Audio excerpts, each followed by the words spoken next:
Well, I don't really know how to classify what we're going to do today, so I'll just call it trigonometry.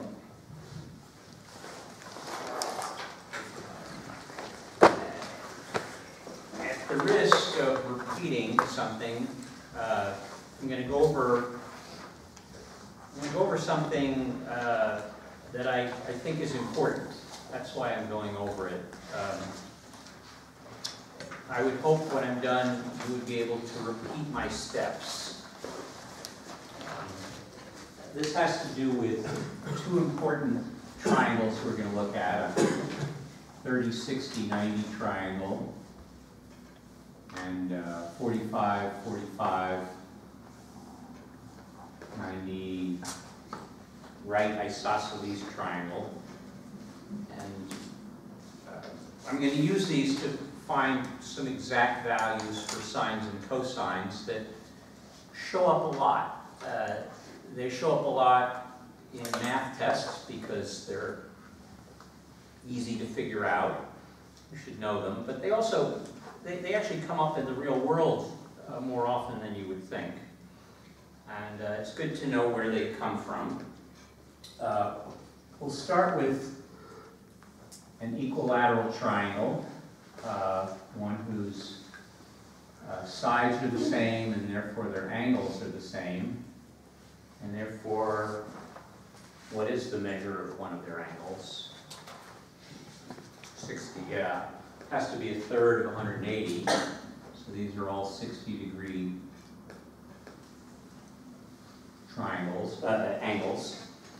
I'm going to drop an altitude from this vertex.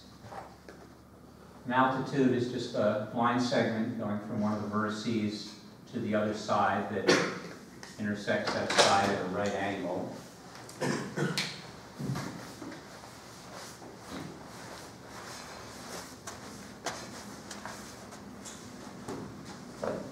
And then I'm going to take you on a short journey back to high school geometry. We're going to look at these two triangles here.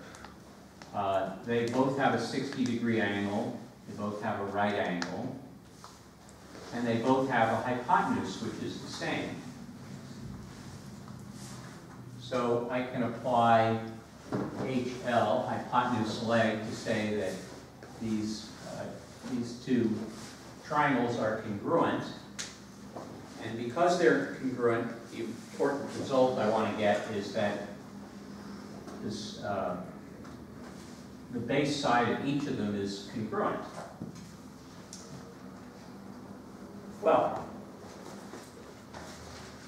these two base sides add up to one full side, right? So if one of these sides had a length of 1, each of these base sides must have a length of a half.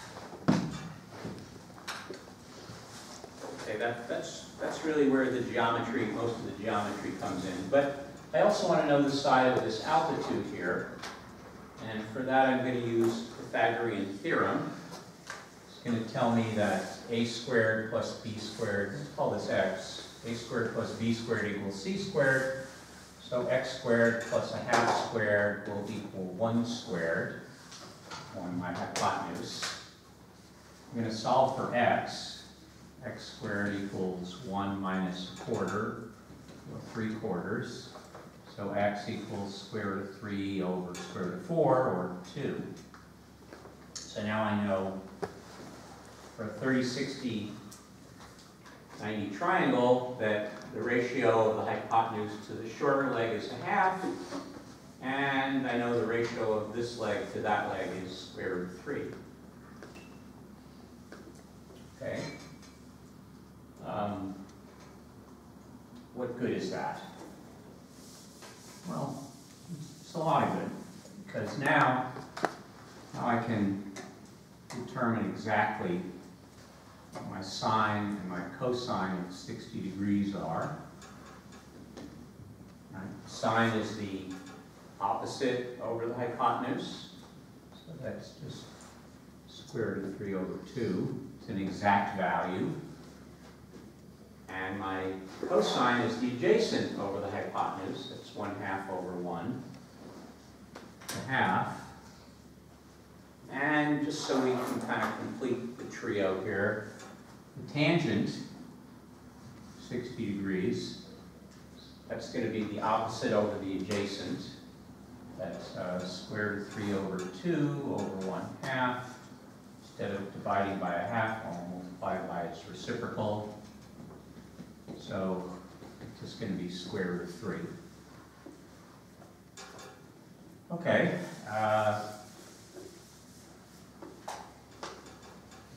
Moving along, I also have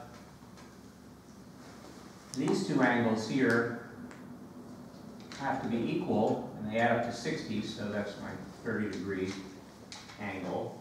And I can do the same thing, except now it's kind of tilted over on its side.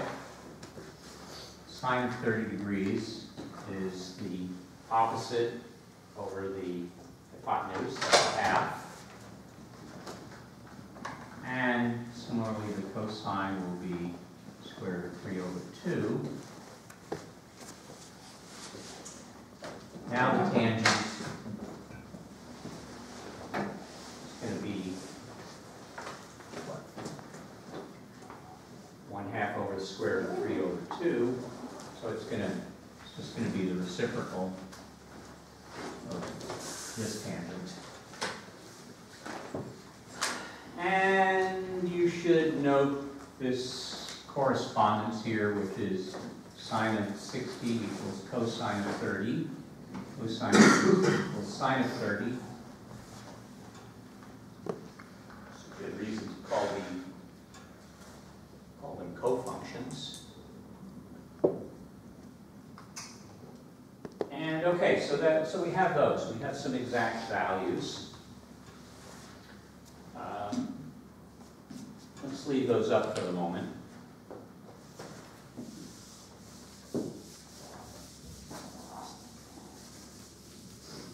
I mean, you could memorize these. I just find it, you know, the problem is that it's one or the other, right? Sine of 60 is either square root of 3 over 2 or 1/2, and remembering that can be hard. But if you can draw the triangle and look at the sides and realize what's going on, you don't have to do the geometry proof, you don't have to use HL, but you can see right away what these values are. For the isosceles right triangle, it's a lot easier. These, of course, are 45-degree angles. The sides are 1 here. The Pythagorean theorem tells me this is square root of 2. So here, if I want to know the sine of 45 degrees, that would be what?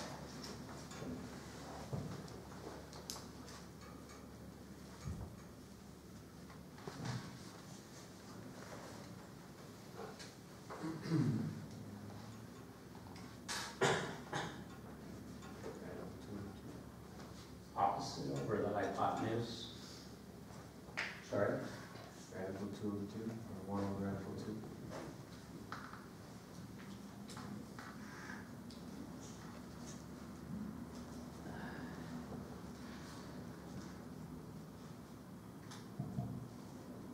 I can't help myself. Same issue came up in my other class.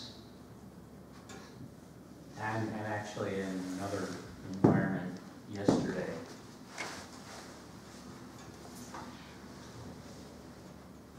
Yeah, that's 1 over root 2, but I get this strong sense that in today's educational system,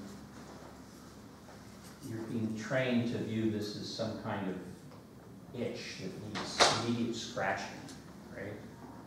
You can't have a radical in the denominator. Yes, okay. Why did they do that to you? There's nothing wrong with a radical in the denominator. Sometimes you want to get it out of there, and I'm glad you know how. But I'll show you why in a little while, in a minute, why I find this really annoying, that it has to be that way. All right. Okay, cosine, let's move along here. Cosine of 45 degrees is what? Same thing, yeah.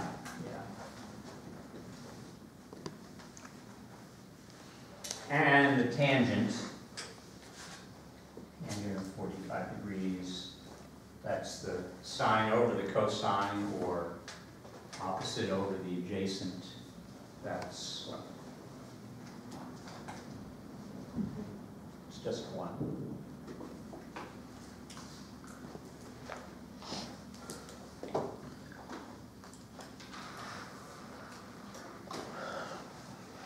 Okay. Again, you need to know these. How you know them, better if it's not just memorized. Better if you kind of have a feel for how they relate back to these triangles. At least that's the way I feel about it. That's easier to remember than just some random information.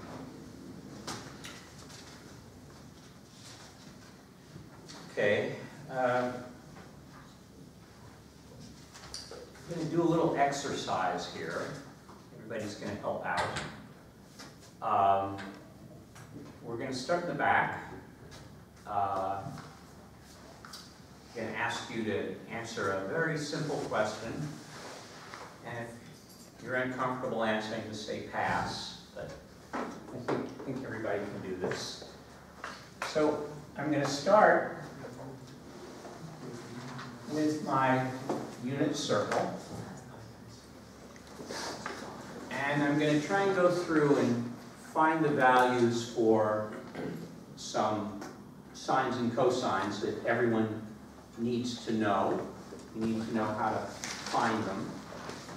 So we're going to start over here at 0 degrees.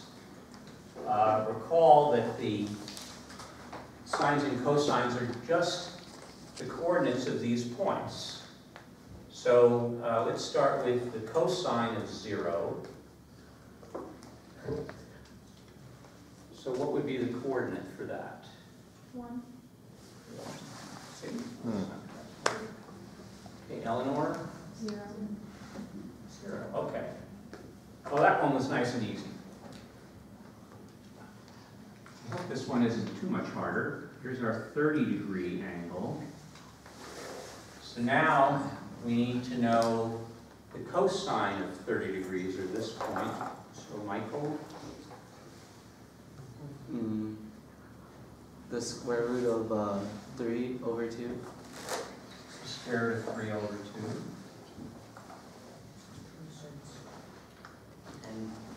And I know your name, I don't want to mispronounce it. Aranza? 1/2. 1/2, okay, good. All right. Isn't too hard so far, is it? All right. There's 45 degrees, although it's not drawn well. Something's not drawn well here. Okay, so the cosine, who are we up to? The Dory. 1 over root 2. 1 over root 2. 1 over root 2. Okay. And then the sine, Mike, Joshua. 1 over root 2. 1 over root 2. Okay. All right, now we're up to 60 degrees. Kenny? 1/2. So the cosine of 60 degrees is 1/2. Yes. Okay. I have to apply the same thing. Same thing. Okay. The sine of 60 degrees.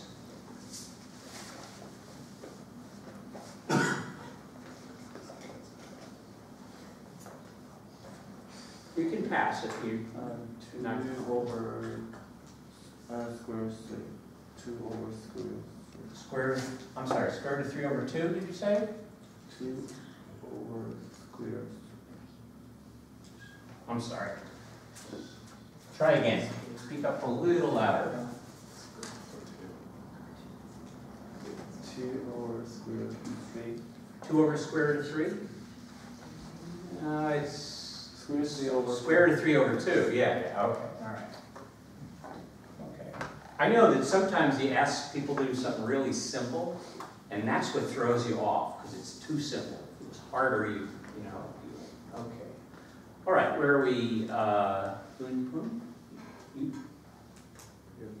Sorry. So now we're up to 90 degrees, and we need the cosine of 90. 0. Okay, you said Sandra? Sine of 90 degrees? 1. 1. Okay. All right, now that was the easy part. But the hard part isn't much harder. Because from here on, we're going to get angles that have a reference angle over here that we've already looked at. All we're going to have to worry about is the SIGN sign of them, right? Recall, since these are in this part, in this quadrant, their coordinates are plus plus in first quadrant. In the second quadrant, they're what? Negative plus. Down here in the third quadrant, they're going to be negative, negative. And of course, in the fourth quadrant, positive, negative. Okay. I don't know why I wrote a 1. I meant that. Okay. So, all right. So this angle here, it's 30 degrees more. So it's 90 plus 30, or it's 120. Now, before we do this angle, let's think for a minute. This reference angle, right? If you're in the second quadrant, well, if you're in the first quadrant, your reference angle is the angle. But if you're in the second quadrant, it's the supplement. It's 180 minus your angle is the reference angle. So 180 minus 120 is 60. So this is our reference angle, 60 degrees. So we need to know the sine and cosine of 60, but then we just need to know the SIGN of the sine and cosine. Okay? So, and yeah? Negative 1/2. Negative 1/2. Oh. Yeah, that's pretty easy. Root 3 over 2. Okay, it's still positive, right? 3 over 2. All right. Our next angle here, okay, so this is 120. There are certain numbers you want to kind of, you don't have to know immediately the sines and cosines, but you want to realize we can do these, right?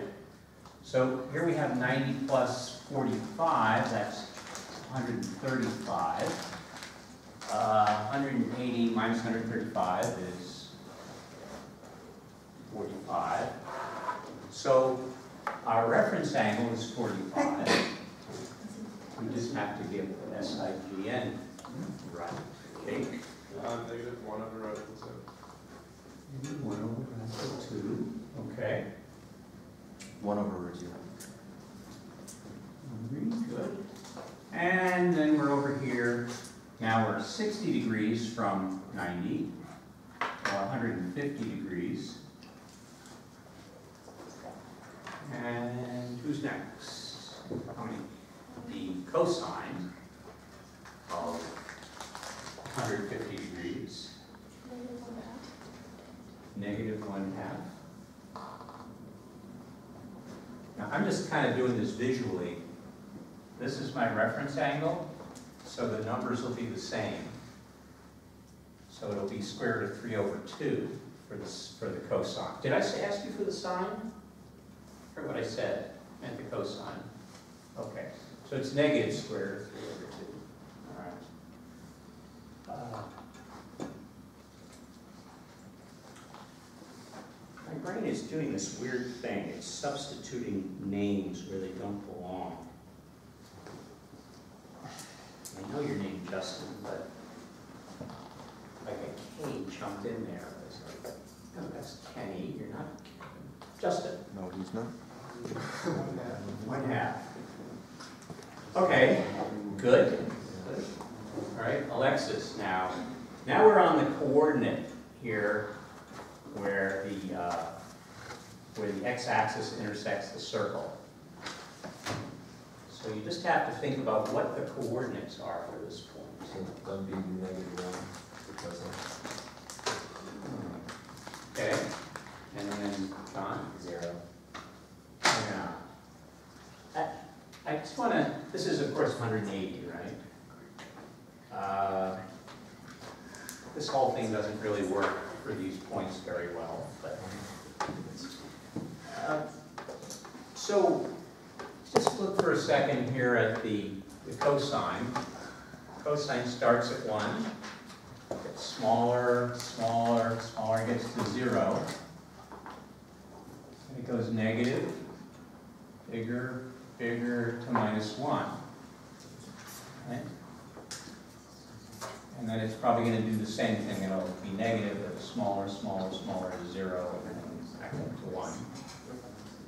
The sine starts at 0, kind of moving up and up and up, and it gets to 1. It's going to come back down and get to 0. And now it's going to start going negative, right? As we get into 3.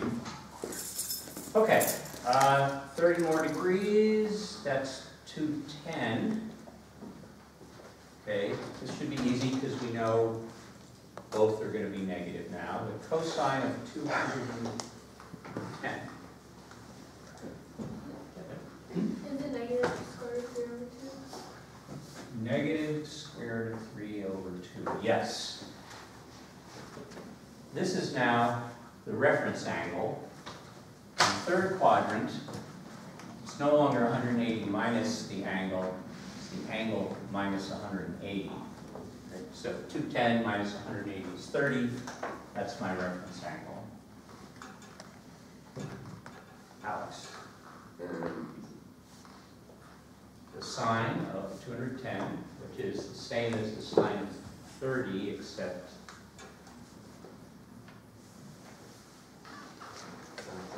0. no, not 0. Just look at these coordinates. -1 over 2. Very good. Okay. All right. Now, so we got 36. 30, 45, 60, 90, 120, 135, 150, 180, 210. So now 180 plus 225 plus 45 is 225. It's another one of these angles. You might want to notice if it comes up. You know how to find it exactly.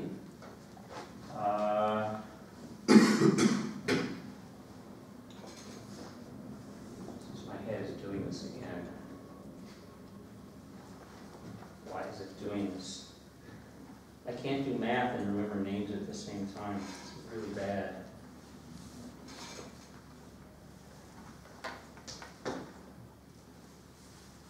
But it's good for me to...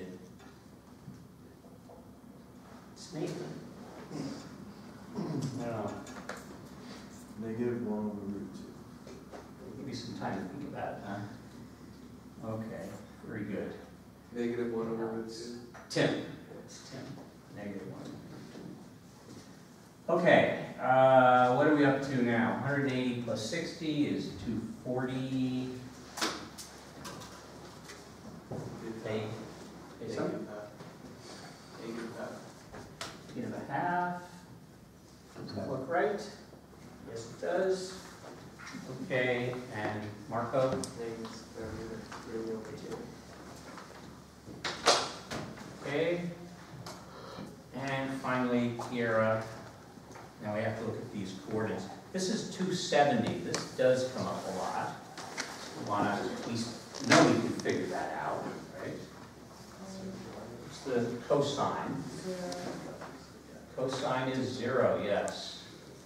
And since I'm next, the sine of 270 is -1.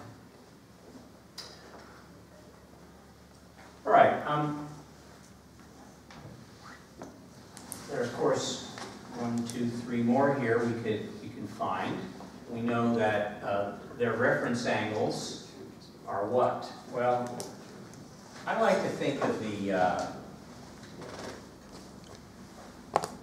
negative of the angle as the reference angle. That is, like, -30 is the same, the reference angle is 30. But, of course, that's a negative angle. If you prefer to have a positive angle, you could say 360 minus the angle is the reference angle. So these angles just correspond over here. Let's see, what are those angles? 270, 300,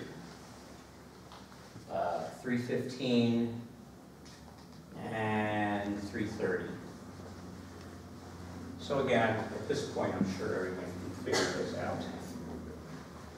We just have to recall that the cosine will be positive, but the sine will be negative. All right. You want to be able to find all of those exact values on your own. You have to go back to the triangles, to get the reference values, and then you just have to recall in which quadrant you're in to know the SIGN. Okay.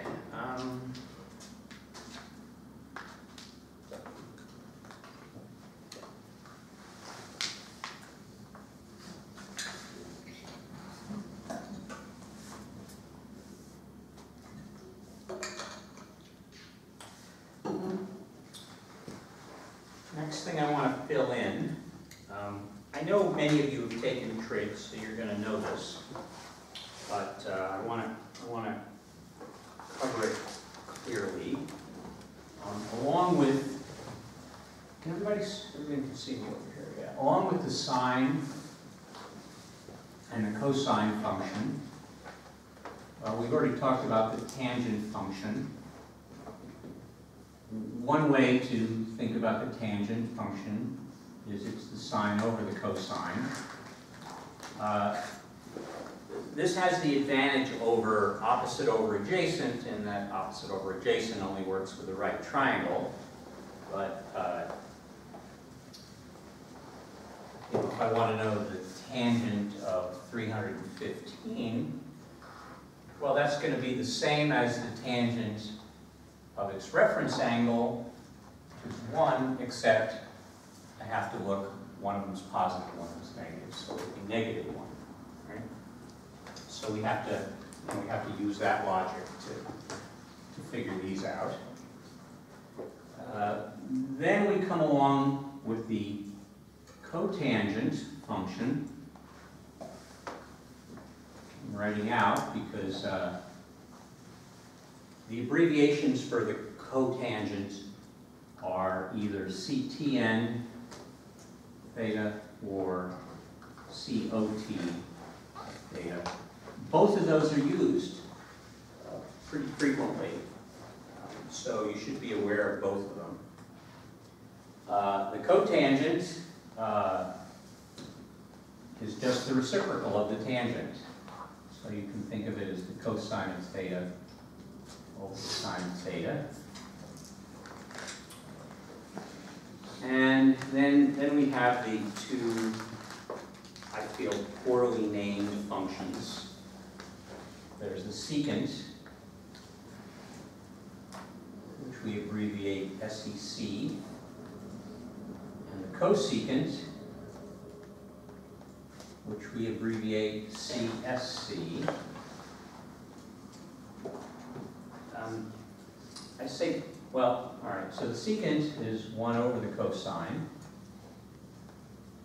and the cosecant is 1 over the sine. And I say poorly named because wouldn't it be so much easier if 1 over the sine was the secant and 1 over the cosine was the cosecant? That would be so much simpler and so much easier to remember. But it's not. So you have to remember they switch. 1 over the sine is the cosecant, 1 over the cosine is the secant. That's just a small hurdle we put in your way.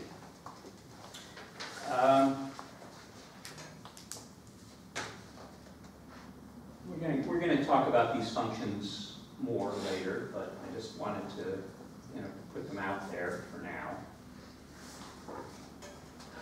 So, before we move on, I'd just like to go over a couple very simple trigonometric problems, the kinds of things that are, well, one of them is going to be an everyday kind of problem.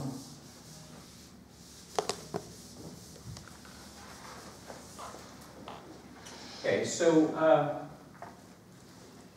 let's just start with a kind of looks like a geometry problem. Let's say we have a right triangle and it has a hypotenuse of, say, 25 degrees. And since it's a right triangle,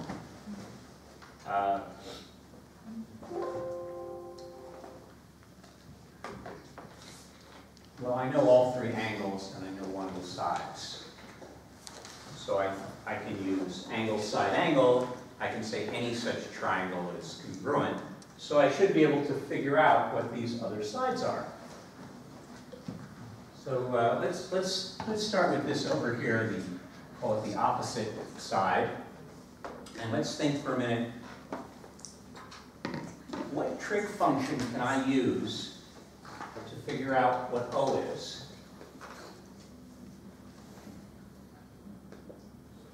So I have an angle, I have the hypotenuse. I want to find O. So what trig function would relate those?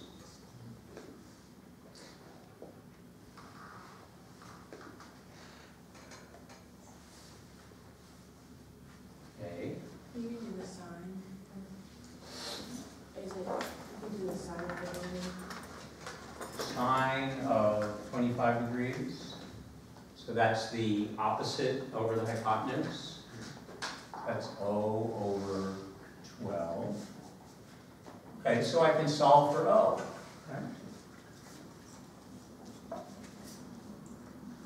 Okay. Okay. Someone out there have a calculator?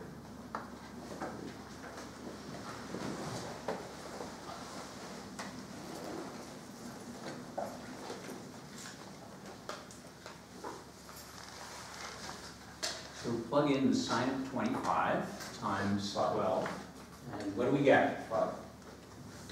5? 507. 5.07. Okay. That seems plausible.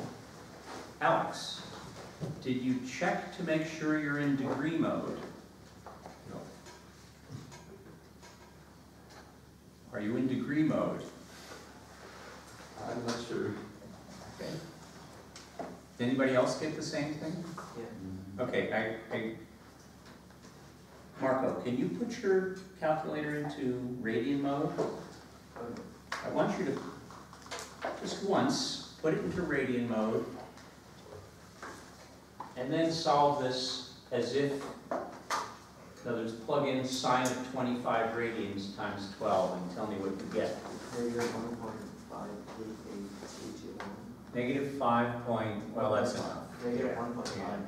All right, well, that's nice, because he was in the wrong mode, and clearly the answer is ridiculous, right? It's negative. I said negative 1.5. Same thing, it's still negative, right? So that's lucky, because when that happens, you go, oops, I must be in the wrong mode. But you could actually have a problem like this where the number looks okay, right? And you won't know it. check a mode. We're going to use both modes, so check the mode. Okay. All right, well that tells me this side. So now I know that's, say, 5.07. But I want to find the adjacent side. I really have two choices now, don't I? I could use Pythagorean theorem, yeah. Square root of 12 squared minus 5.07 squared, right?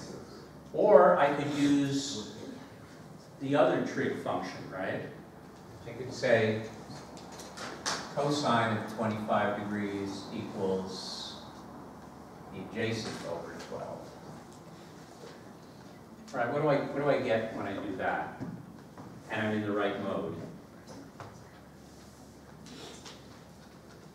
Approximately.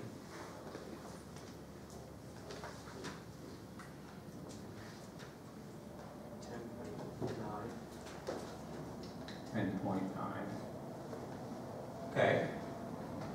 So just as kind of a sanity check, let's check Pythagorean theorem.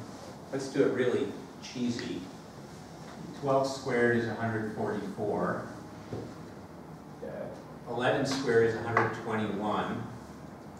5 squared is 25, 146. Yeah, close enough. I rounded a lot. Yeah.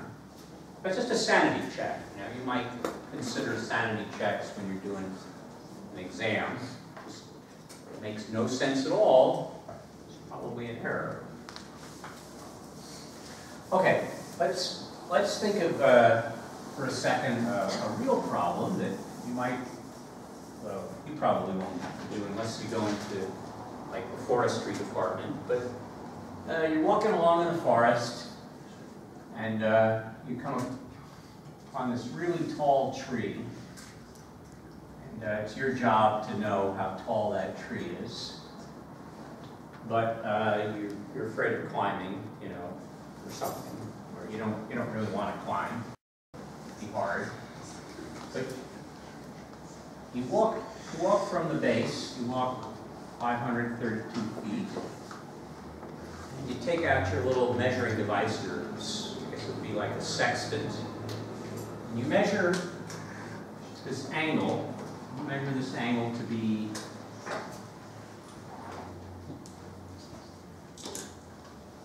25.7 degrees.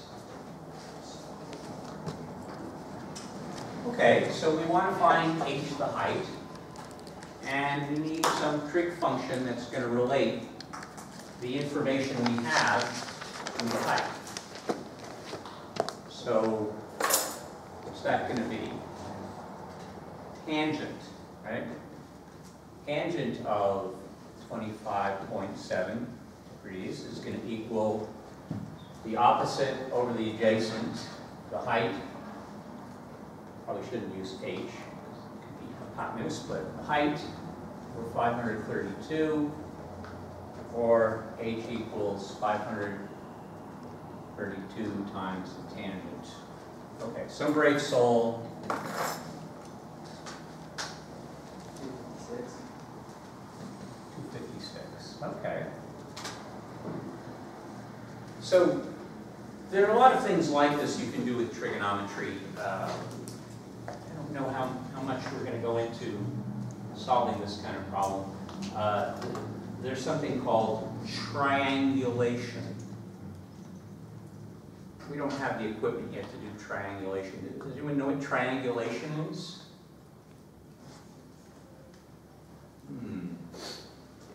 Probably has to do with triangles. So,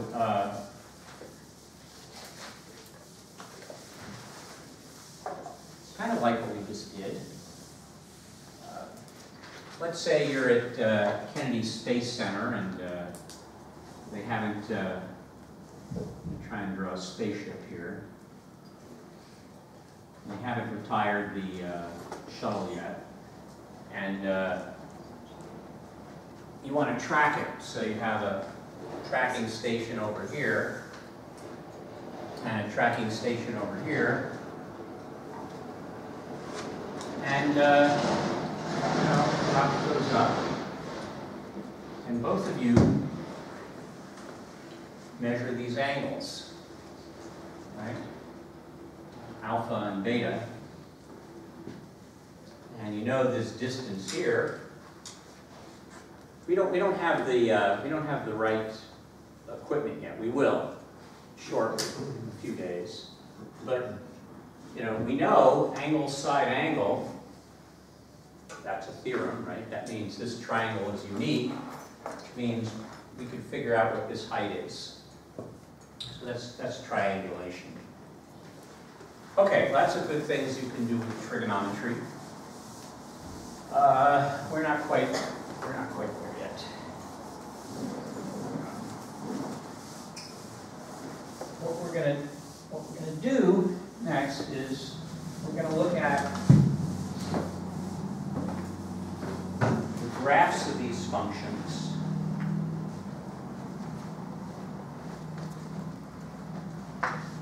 We're going to look at the graphs of these functions, and in the same context that earlier we were looking at transformations of functions.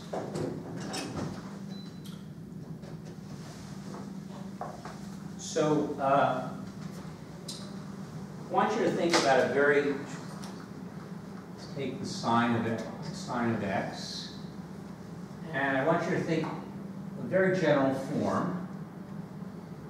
Y equals some constant a times the sine of some constant b times x minus some c, and then the whole thing plus some d.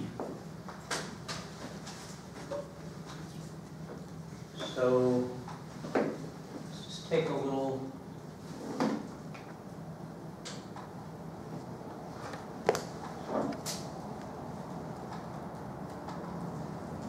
adventure here on Desmos.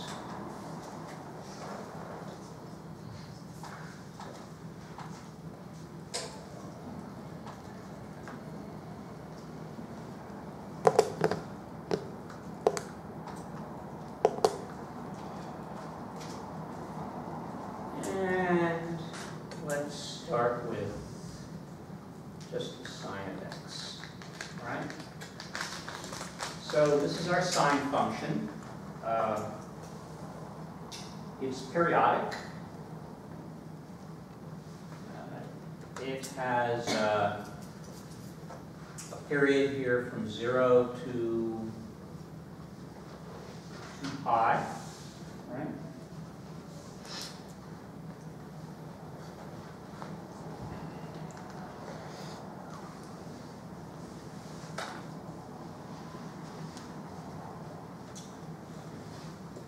Frequency is the reciprocal.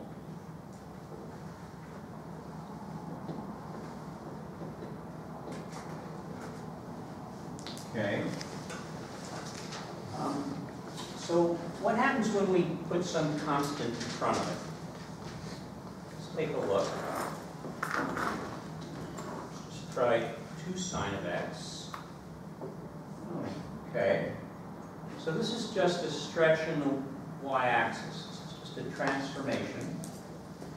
We take each point, multiply it by some value, and now you can see the peaks are higher and the troughs are lower.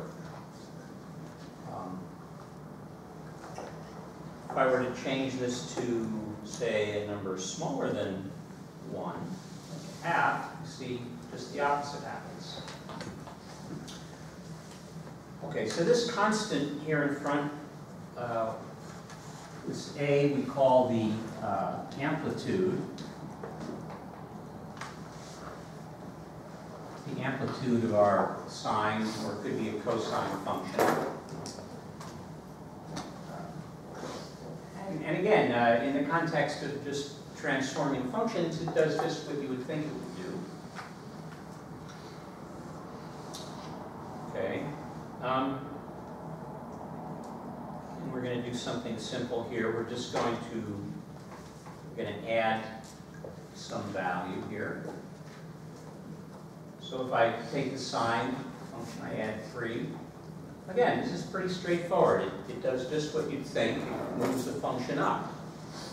If I were to subtract instead, just move down. So our D is just a vertical shift. And it's in the direction you would expect. You add a number, it goes up. You subtract a number, it goes down. All right. Let's take a look at our C value. Have x sine of x minus, let's say, 1. Okay. Well, have to be a little careful with periodic functions because anything you do moving it to the left, you can do by moving it to the right by, you know, the period minus that amount. But here, I think it's pretty clear. Subtracting 1 from x in the function, we've moved it to the right. This is a horizontal shift. And just as you'd expect, the direction of the shift is the opposite of the intuitive field, right? You think if you added, you move it to the right. But in fact, it's just the opposite. So C is a horizontal shift.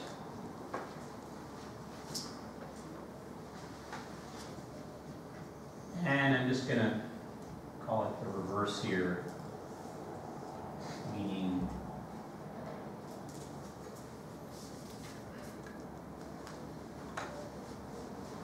reverse of like your normal intuition. All right, looks good. And we just need to see what B does. Okay. So I'm going to multiply x times some value, let's say 2. What's going to happen?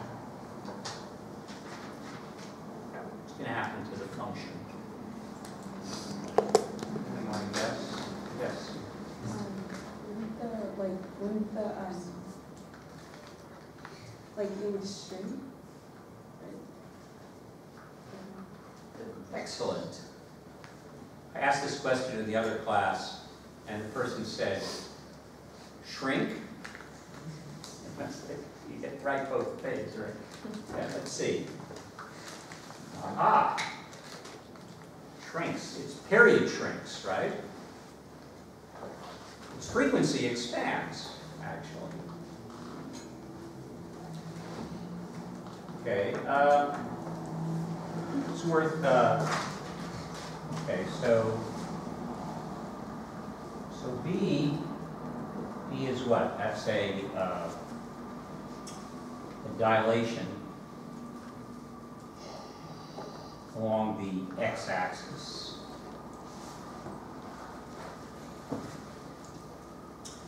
I want you to observe something here. Let's look at the red graph. Here the B, you think of B as 1. And what's the period on that? Goes from 0, goes up, goes down, comes out a little beyond 6. I think if we put the cursor over there, let's see, this is 2 pi. Okay. So its period is 2 pi. But on the blue graph, my B is 2. But now, as you can see, it kind of goes up. And it's pretty hard to this thing here. And there it is. Its period is now pi.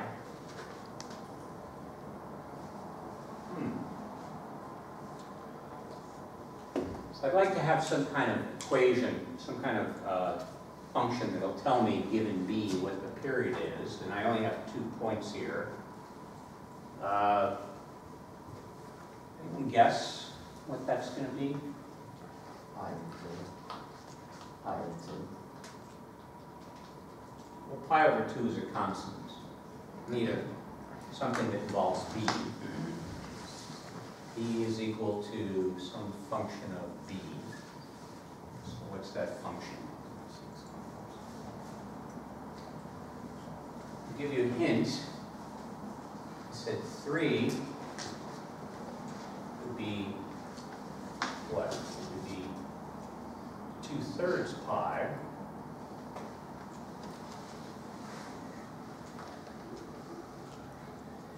I could rewrite this as 2 pi over 2. Write this 2 pi over 1.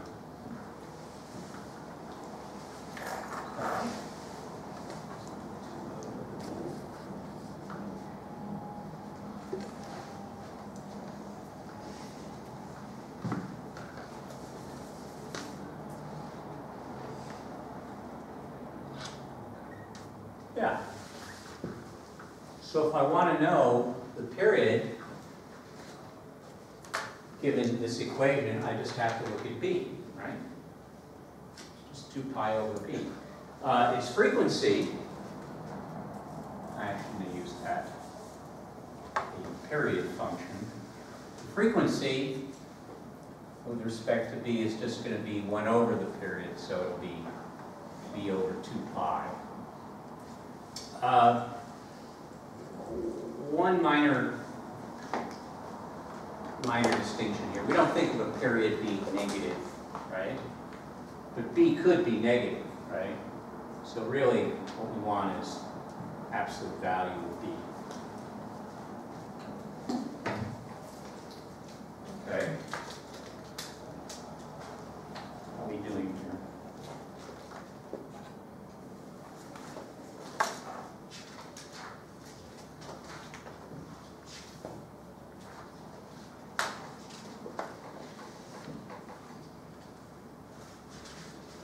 All right, I think that'll do for today. If anyone has any homework that I extended a little, please